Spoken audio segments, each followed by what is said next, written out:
I am absolutely delighted this morning to introduce a former colleague, friend, and respected now historian and author, Dr. Thomas Bogart. Thomas was with the museum as our historian for 6 years. He wrote a book when he was here, which was Spies of the Kaiser, German Operations in Great Britain during the First World War years, showing that both the Germans and the British had exaggerated their successes, which was quite successful, and I think very much respected by intelligence historians. So I said, Thomas, what are you going to do next? And he said, well, I'm doing some research on the Zimmermann telegram. Well, I couldn't think of anything that there would be anything new that you could say about than the Zimmermann telegram. Thomas is a historian, so I clearly underestimated the person I was talking to. Thomas has done some original research in both Germany, Great Britain, and here. And yes, there's something new to say about the Zimmermann telegram, and Thomas has done it, to his great credit. So, Thomas, congratulations on adding to what we understand about as sort of one of those pivotal intelligence benchmarks, Venona and Enigma and the Zimmermann telegram. So you have added to our understanding of that. Thomas has a PhD from Oxford. He is currently at the U.S. Army's Center of History, senior historian at the center in Fort McNair. My understanding from both Thomas and our current historian, Mark Stout, Dr. Stout, is that there's been much more scholarship done in Europe on World War I than here. I remember, Thomas, when you came here, you knew World War I cold. But we had long talks about the American Civil War, which was relatively new to you, as I recall. So I recommend Lincoln if you want to see a really good show.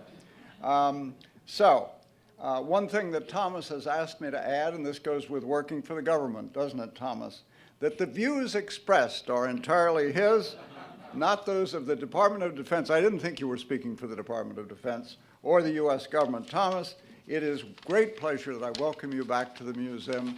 And again, congratulations on your book, The Zimmermann Telegram. Okay.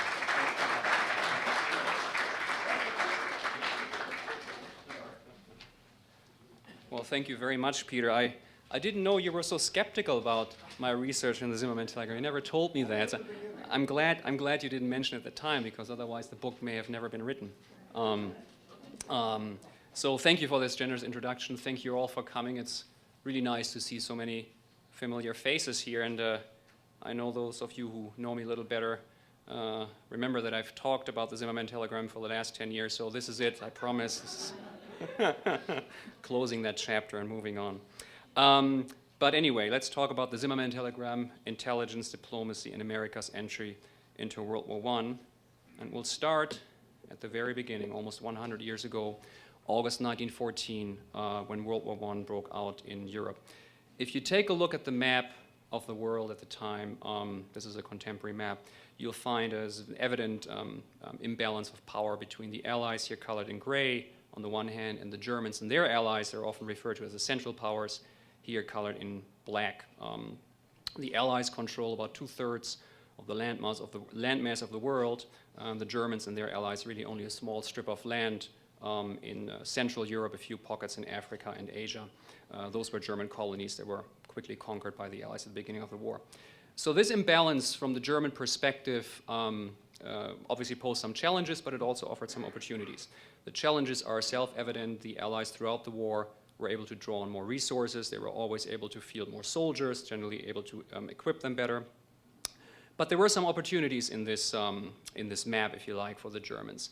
Much of the Allied territory that you see was actually colonized territory. Some of the Allied countries were also autocracies, such as Russia. So even at this point in time, throughout the world, you had these incipient revolutionary, anti-colonial, nationalist movements.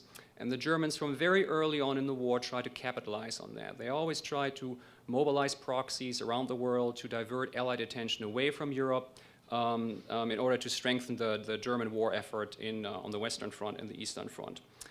This developed into what I would call a global covert action program, and it was directed mostly by the German Foreign Office under the Foreign Secretary Arthur Zimmermann. And to give you a better idea of this program, let me just walk you through some of the major operations that the Germans launched. In September 1914, late 1914, the German military attaché here in Washington, D.C., incidentally just a few blocks from here, German embassy was on Massachusetts Avenue at the time, started recruiting German Americans. These people were equipped with explosives, sabotage material, and they were supposed to be sent across the border into Canada to blow up railways there. Canada was a British colony at the time, and the goal was to stop the flow of ammunition and material from North America to Great Britain. Around the same time, the Germans convinced one of their allies, the Sultan of the Ottoman Empire, who was also the Caliph, spiritual ruler of the Muslim world, to declare a jihad against the infidels. This operation was aimed at the North African colonies of Britain, France, and Italy. For 2 years, the Germans worked very closely with Hindu nationalists in India, India, of course, being the most important British colony, in an effort to stir up trouble there. Then in 1916, the Germans actively supported an insurrection in Ireland. Easter Sunday, this insurrection was bloodily suppressed. Ireland was part of the British Empire at the time. But Ireland did become independent shortly after the war, and this event is often credited as a major stepping stone for Irish independence. And so the Germans had their hands in that event too. And then, of course, by far most consequential covert operation of all was the German support for the Bolshevik Revolution in 1917. As many of you will know, there were Russian revolutionaries exiled in Switzerland. The Germans made a pact with these people. One of them was Vladimir Lenin. They were smuggled into Russia. The rest is history. The revolution succeeded. Russia dropped out of the war, and Germany was able to divert 1 million troops from the Eastern Front to the Western Front. So just look at these operations and keep this in mind as we look at the political situation in early 1917. In early 1917, the last remaining major neutral power was the United States. It was not in the war yet, but it was leaning very heavily towards the Allies, and there were a number of reasons for that. One was Germany's waging of unrestricted submarine warfare, which threatened American lives and also trade between America and the Allies. So America wasn't in the war yet, but it was leaning very heavily towards the Allies. As the Germans anticipated America's entry into the war, and given all these covert operations that they had launched before, it was really only logical that they would try to do the same thing, that is, trying to find a proxy in the Western Hemisphere that they could use to divert American attention away from Europe, so that when the United States actually did enter the war, they wouldn't be able to send troops to Europe. The country that the Germans eventually settled on, as a potential proxy, if you like, was Mexico. So in January 1917, the Germans drafted an alliance proposal to Mexico, and this would, of course, then eventually become the famous Zimmermann telegram. And this alliance was to be made to Mexico in case the United States entered the war. The Germans would promise the Mexicans material support, financial support, and then also, most notoriously, support for the return of Texas, New Mexico, and Arizona.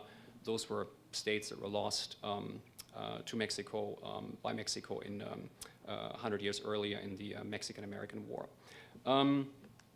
If you look at this proposal, and as Peter mentioned, much has been written about the Zimmermann telegram, and in the literature you'll often find it dismissed as something that was harebrained, it was stupid, it wouldn't work, it was outlandish, and it may have been all that, but it made sense from the German perspective if you look at the way how they looked at the world and how they always tried to find these proxies and mobilize them against the Allies.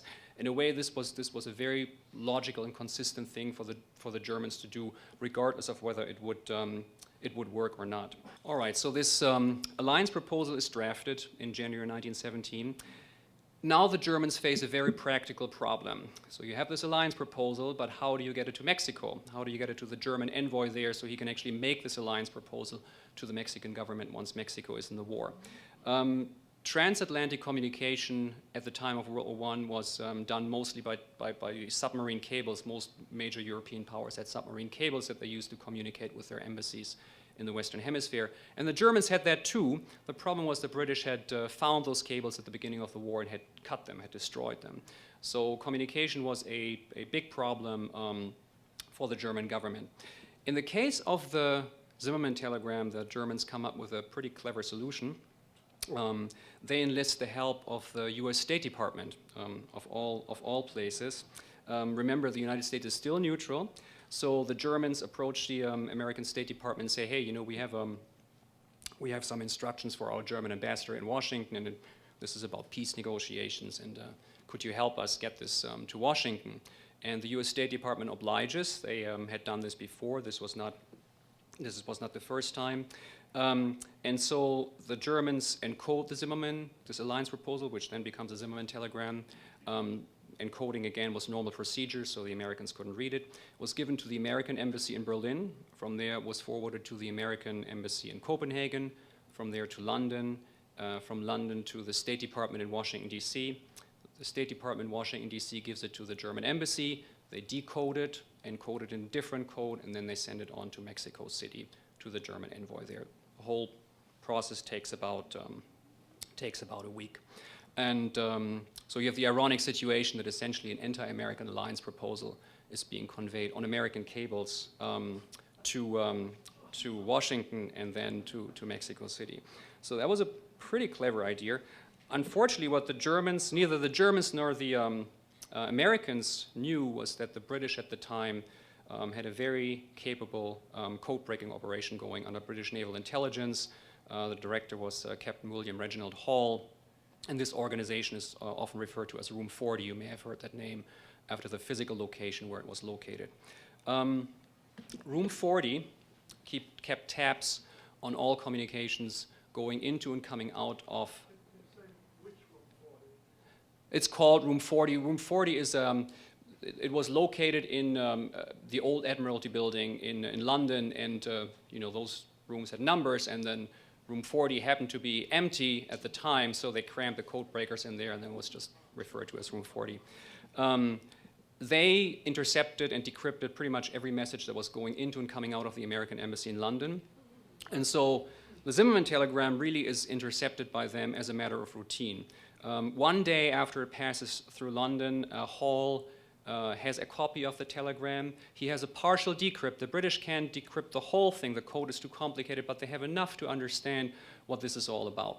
And Hall, of course, realizes immediately this is potentially a great propaganda tool. If he gave that to the Americans, you know, they might be outraged and join the war right at once. He can't give it to the Americans at this point. Why not? What's that? Well, the Americans would wonder where this is actually coming from, exactly. And he couldn't tell them, hey, I just plucked that from your embassy.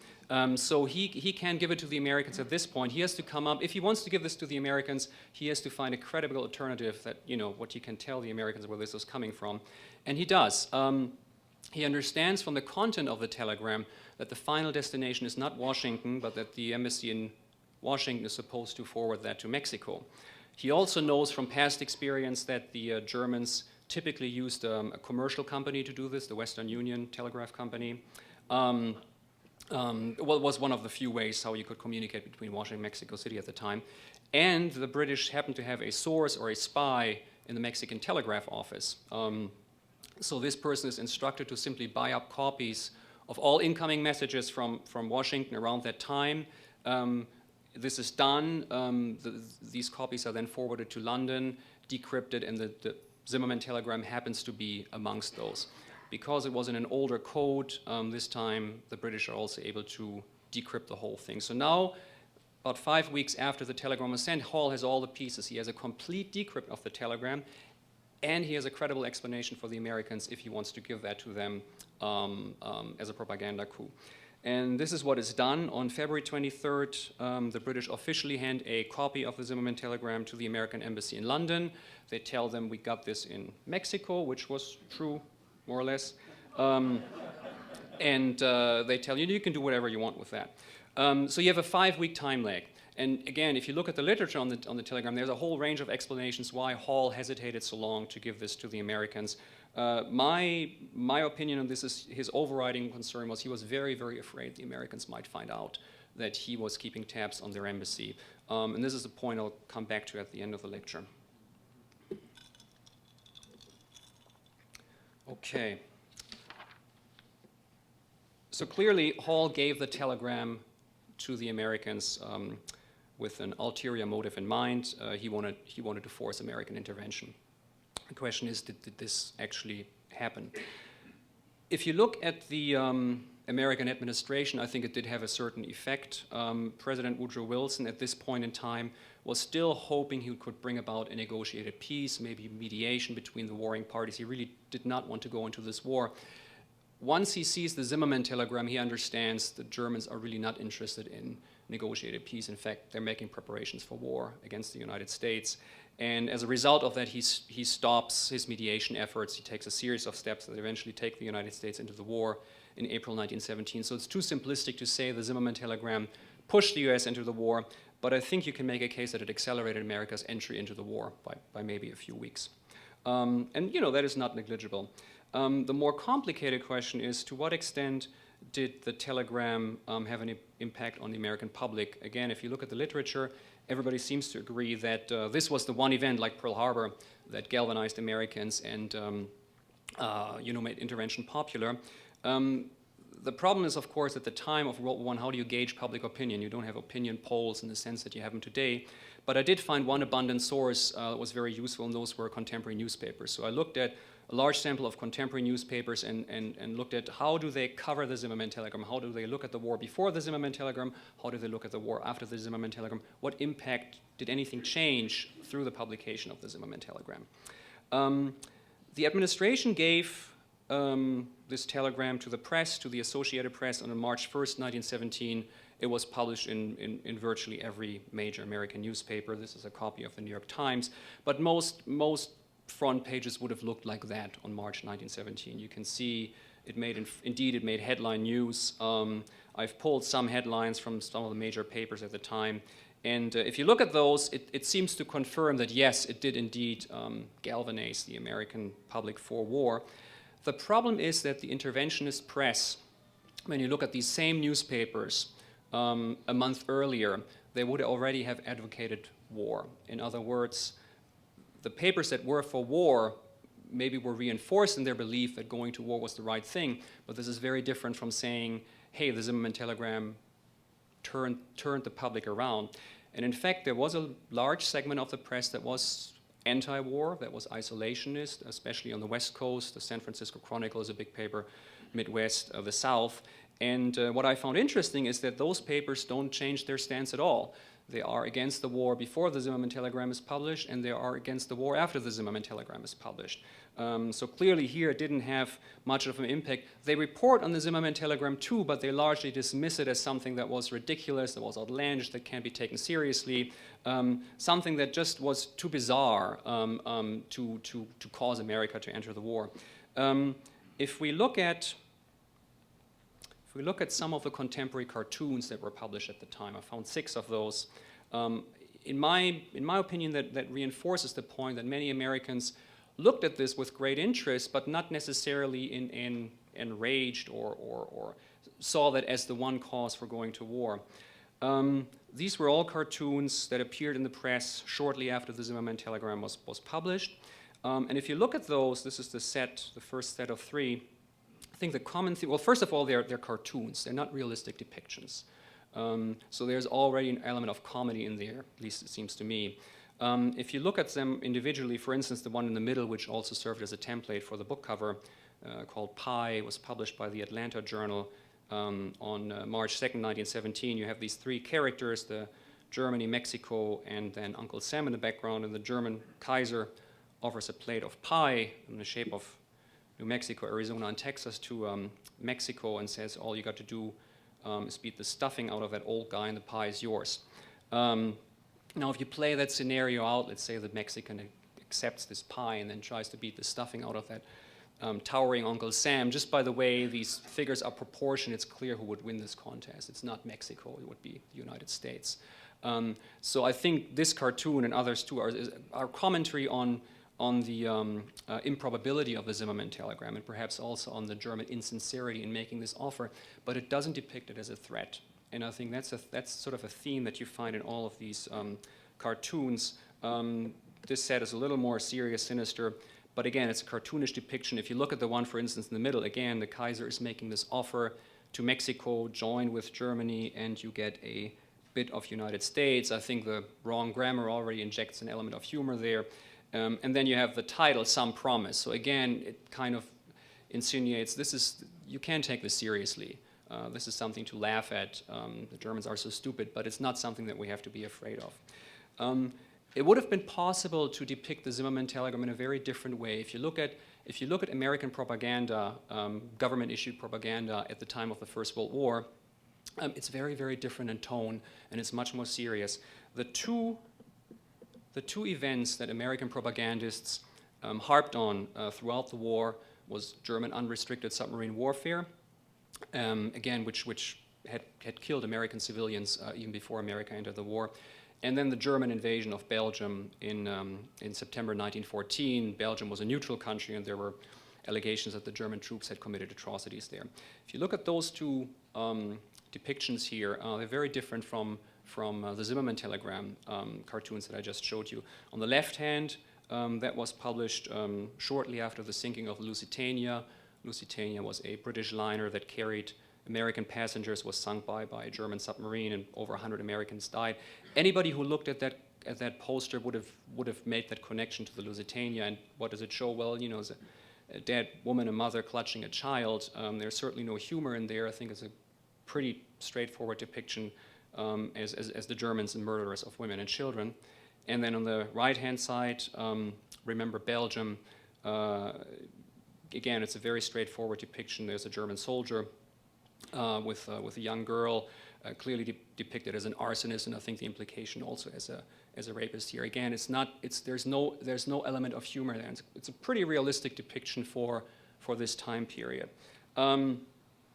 American propagandists never used the Zimmermann telegram in this way, which I find notable. In fact, reporting on the Zimmermann telegram stopped shortly after it was published. It's never really resurrected until after the war, which seems to me to indicate that really it had a shallow impact on American public opinion.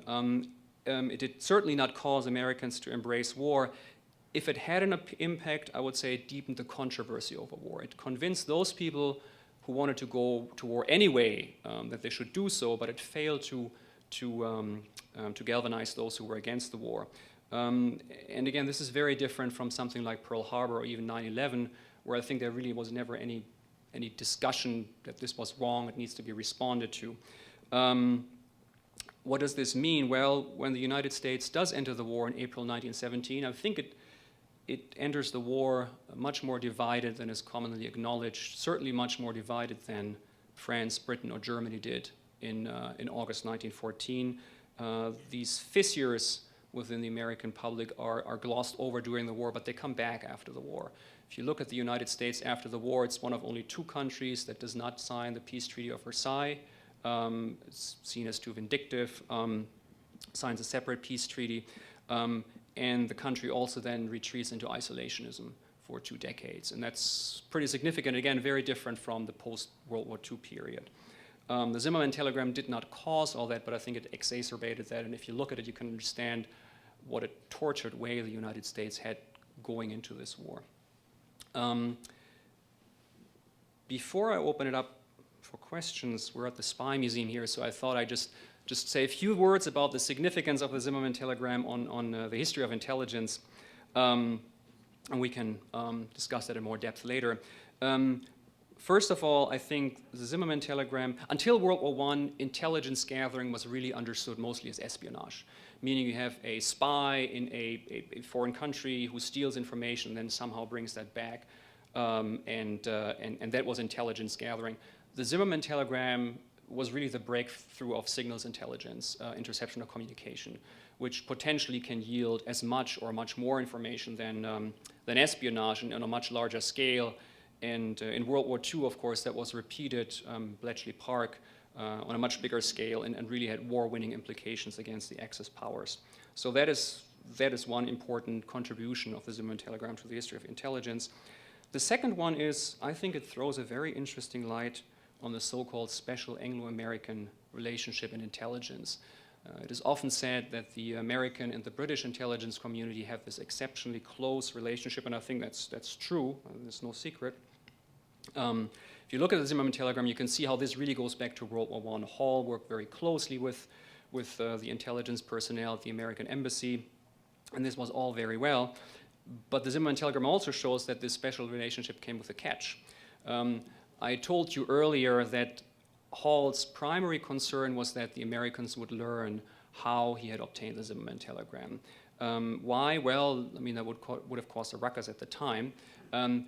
But apparently he also wanted to keep that channel of information open, which begs the question, well, if they were intercepting American messages in 1917, what happened afterwards? And that is a very interesting question. I found several documents in the British archives, American intercepts from 1918, which indicates they were intercepting while the two countries were allied. And I think there's also pretty strong evidence that this sort of thing was going on in the interwar period, that Bletchley Park did not only listen in on the Axis, but also on the Americans. And one historian has claimed it was going on for much of the Cold War. So it's an interesting special relationship that works on it's more special than on more than one level. And then the last thing I wanted to point out is that I'm sure you're all aware of the fabulous new Bond exhibit we have here at the Spy Museum. And as you all know, there would be no James Bond without the Zimmermann telegram. It's common knowledge. I'm just going to repeat that here. Ian Fleming, the creator of James Bond, was a naval intelligence officer who worked for naval intelligence in World War II, so he wasn't actively involved in the Zimmermann telegram.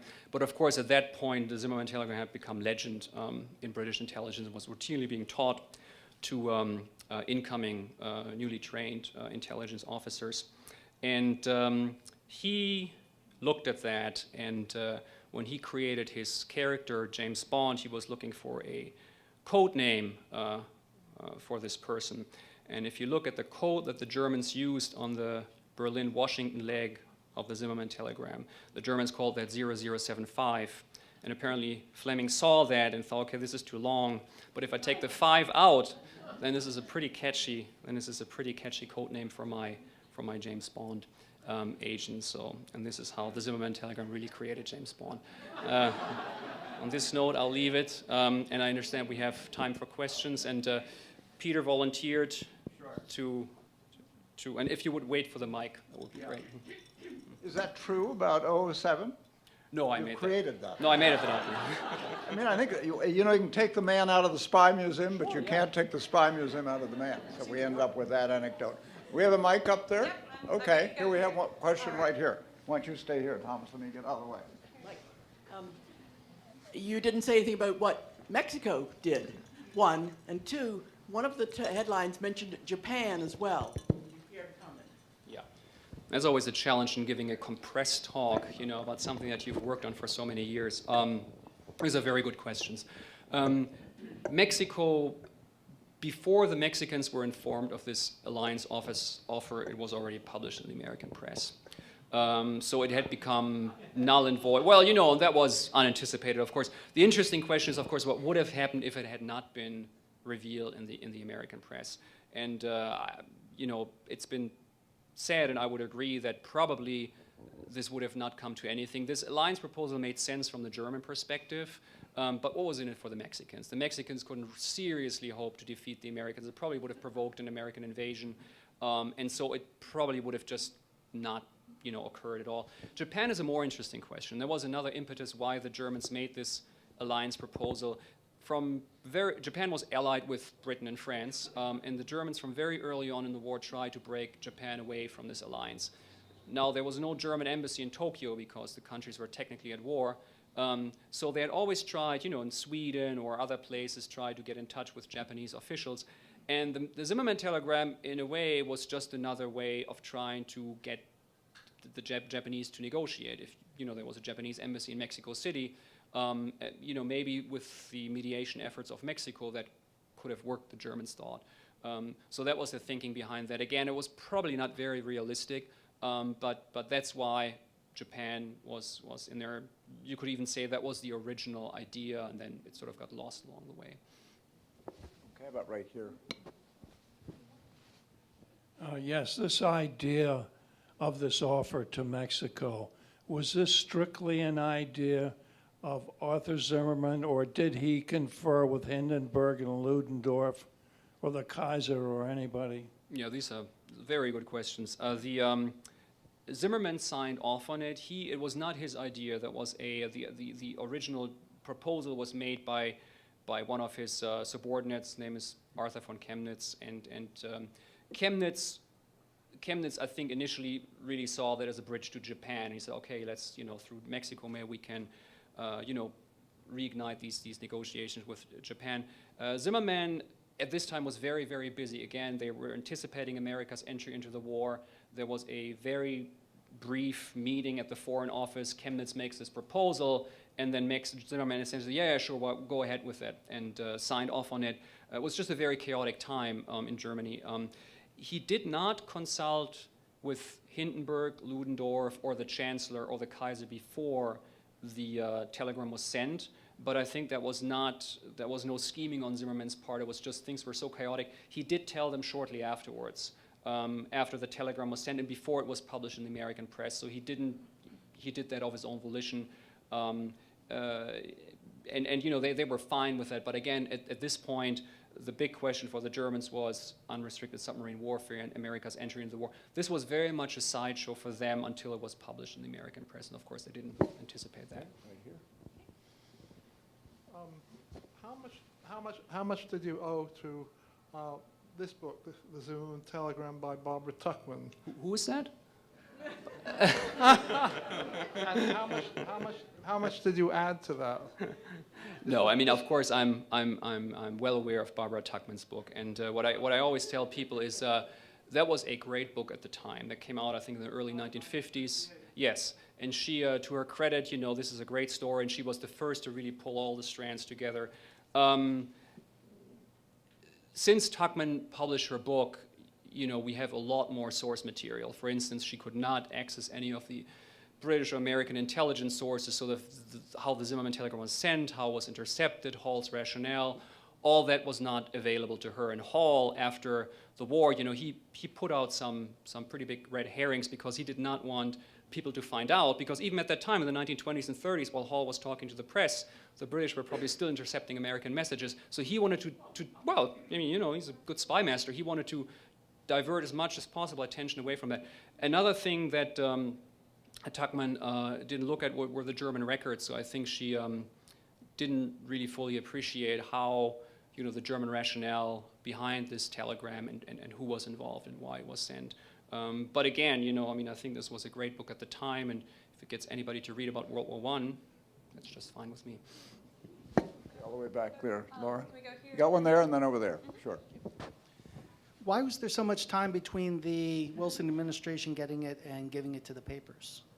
Well, so much time. I mean, the Brits gave it to the American embassy on February 23rd. I thought you said January 23rd. Forget the question, sorry. Do you have another question? That's your chance, John. Cool. We have one here. I believe that Wilson campaigned in 16 for saying he would keep us out of the war, and yet you say that almost the Zimmermann telegram really didn't make a difference, maybe just accelerated it by a few weeks, so it was inevitable that we were going into this war even without the Zimmermann telegram? Is that what you're saying? Despite Wilson's campaign pledges? Well, it's a great hypothetical question. I mean, we don't know. I mean, I think it is clear that Germany's declaration of unrestricted submarine warfare, that was a pretty big step. I mean, basically the Germans were thinking, we're just going to send anything on the North Atlantic, and we don't care if this is an American ship or an Argentine ship or, whatever. And after they did that, American trade with Europe, which was significant, basically died. I mean, it was a pretty huge infringement on American sovereignty. So any president, whoever was president, would have had to deal with that. And again, you have Wilson, but then you have tons of, his whole administration was for war. The problem I think that you have in the United States, you have you have two camps. You have one that is very stridently pro-interventionist, and you have one that is very, very pro-isolationist. So whichever way Wilson went, he would have had the support of one group and he would have offended another. I mean, there are people who say if Roosevelt had won the elections in 1912, then the United States probably would have entered much earlier. If Hughes had won the elections in 1916, maybe America would have stayed out altogether. I mean, all you can really do is look at Wilson's policy. I think he tried to do the right thing at the right time. You know, he was a very conscientious man, sometimes a little moralistic, but I think at the time he really tried to do what was right. And at that point, from his perspective, there was very little alternative than going to war. I think he would have lost credibility. And yes, you're right, he made that slogan, he was the man who kept us out of the war in 1916, but we know how that goes with, you know, there are other slogans I could mention that were subsequently broken. So, you know, I wouldn't hold it against him. Over here, I think. Thank you. Hi, my name is Ruslan Arachova, and I covered the American participation in the First War at the conference in Moscow, the international conference. And I covered Tibet's cadets' participation in the war. But as I know, the Americans participated under as a part of the British troops in Europe. Is it true or not? Well, I mean, that's what the British would have liked. No, because I read a lot of materials. No, they did not. I mean, the Americans made the decision to send their own expeditionary force under General Pershing, and the Allies would have liked them. The Allies said, hey, look, we already have the system in place. Just send us your men. You know, we'll send them into the trenches. And the Americans said, no, we'll have our own. We'll be on equal footing with you. We'll have our own expeditionary corps, because then we'll be equal at the peace conference afterwards. So I think, if anything, I think they worked more closely with the French than with the Brits. No, because the British troops participated on the French territory, Right. and the Americans were as a part of the British troops. Yeah. Well, they fought with the British, but they were not part of the British command. At the very end of the war, you have the supreme commander who was French, General Foch, but the Americans were equal with the British and the French army.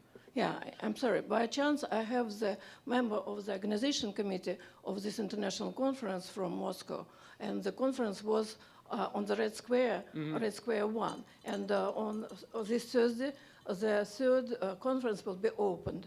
And I invited my friend by chance, and she is impressed by your interesting report. Yeah, she was afraid to come to the Spy Museum, Yeah, well, because she rightly so, she was and a rightly because so. she's a professor. Thank you very much Yeah, for you your should be. interesting presentation. And my work language is German. I speak English a little. Я хочу пригласить вас на конференцию в 2014 году, которую наш университет, Международный независимый эколого-политологический, проводит уже с 2010 года по Первой мировой войне. И вот. Okay, I'm by a chance here, and I would like to invite you officially, because she's the official person, to participate at the conference in 2014 at the international conference to Moscow with your topic. And because, for example, in my home here in Washington, I have a book which was printed in Moscow about the First War. So she invites you to cooperate. So, Laurie, did you hear that? I'm Thank going you to very Moscow in 2000. My Thank wife you is- very much. Well, that's terrific. you. You have an invitation of the event in Moscow. Thank you. Okay. But you shouldn't be afraid to come to the Spy Museum. We don't issue visas, and I don't know anything more about Benghazi than you do. So. That's what he says, yeah. Okay. All right. Any additional questions? Okay. One all the way over here. Laura, thank you. Okay. At the time that the British Naval Intelligence decoded the telegram, what was the capability of the U.S. code breakers? Did they ever suspect, either before entry into the war or during the war, that British Naval Intelligence had that capability? And what was the capability as of the end of the war and shortly thereafter as to the U.S. code breakers? Yeah, that's another great question. I think you're right on the money here. until the United States entered the war, there are some intelligence agencies, that the Army and the Navy and the State Department have these, really small units, but nothing comparable to the Germans or the British. But that doesn't mean they weren't suspicious. If you read the memoirs of Herbert Yardley, who was in charge of code cipher security, the State Department before the war, and then he became head of American military MI8, the code and cipher department of the American Army during the war. He, and I think is very credible, from the very beginning of the war, he keeps telling the State Department, look at your codes, this is not secure, this is not secure. And at some point, one of his superiors said, well, yeah, we could change them, but they would probably break them again. In 1918, Yardley is a liaison, then he's the official liaison officer for for MI8 with Hall. So he knows Hall quite well, and he said he was so concerned to send sensitive information back to Washington, D.C. on cables that he usually, when he had something really important, he sent that by diplomatic pouch. So the evidence was there, but I think it just wasn't on anybody's radar. And then also keep in mind, the State Department was, you could say, blatantly pro-Allied, and I think their main concern really was getting the United States into the war. If some of these people had asked some hard questions at the time, I think you didn't have to go very far to find how this telegram was intercepted, but I think it just wasn't, that was not the point at that point. They just, it wasn't important to them. I think the main concern was, work with the British, give them everything you have, so we can get the United States into the war, and once that was accomplished, the issue was largely forgotten. Okay, Dr. Thomas Bogart, thank you very, very much you. for a wonderful presentation. Terrific. Good job. Okay.